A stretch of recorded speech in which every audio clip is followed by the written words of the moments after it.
Dhaabbanni qalma foonii magaalaa Finfinnee kabaja ayyaana Faasikaa sababeeffachuun Komishinii Qonnaan Bultootaa fi Misooma Qonna magaalaa Finfinnee fi Waldaa Daldaltoota Foonii magaalichaa waliin ta'uun ibsa miidiyaaleef kennaniiru. Dhaabbatichi umurii waggaa 70 kan qabuu fi hawaasa magaalichaa tajaajila qulqulluu fi saffisaa kennaa turuu kan hime hojii raawwachiisaan dhaabbata qalma foonii magaalaa Finfinnee Obbo Mulunaa Dassaaleny ayyaana kanaaf foon fayyaa hawaasaaf mijataa ta'e yeroo gabaabaa keessatti dhiyeessuuf qophii gahaan taasifamuu himan. የአዲስ አበባ ቄራዎች ድርጅት ከ70 ዓመት በላይ ለረጅም ጊዜ ለከተማው ነዋሪ አገልግሎት በጥራትና በፍጥነት እያዳረሰ ይገኛል። dhaabbanni qalma horii magaalaa Finfinnee waggoottan 70f jiraattota magaalichaaf tajaajila dhiyeessii foonii qulqullinni isaa eegame fayyaan isaa ogeessotaan mirkanaa'e saffisaan kennaa tureera.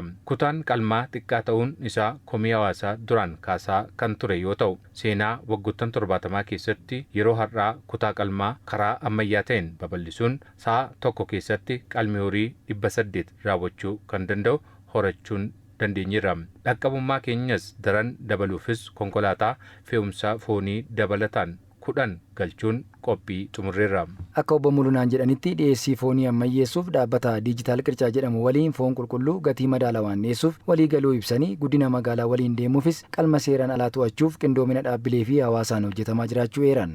ይህንን ቅርጫ ወደ ዘመናዊነት ለመውሰድ dhiyeessii foonii ammayyeessuuf dhaabbata Diijitaal Qircaa jedhamu waliin foon qulqulluu gatii madaalawaan akkasumas saffisaan bakka isaan jiranitti hawaasaaf dhiyeessuuf waliigaltee mallatteessineerra. Kan yeroo kamiyyuu caalaa magaalaan keenya qulqulluu fi miidhagduu taateetti. Kanaafis guddina magaalaa waliin qalma foonii taasifamu horachuuf kutannoon hojjetaa jirra.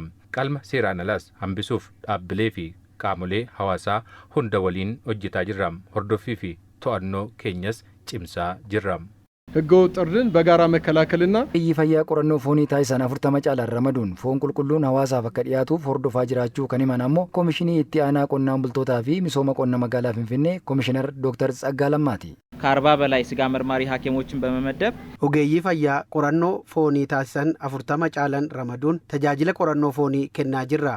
Hojiin kunis kan taasifamu qalma dura bakka horiin itti gurguramu irraa kaasee hanga qalmi taasifamee raabsamutti hojiin hordoffii fi to'annoo xiyyeeffannoon kan hojjetamudha. Hojiin kun foon qulqulluun fayyaa hawaasaaf mijataa ta'e akka dhiyaatuuf itti gaafatamummaa guddaa komishinii keenyaaf kennamedha.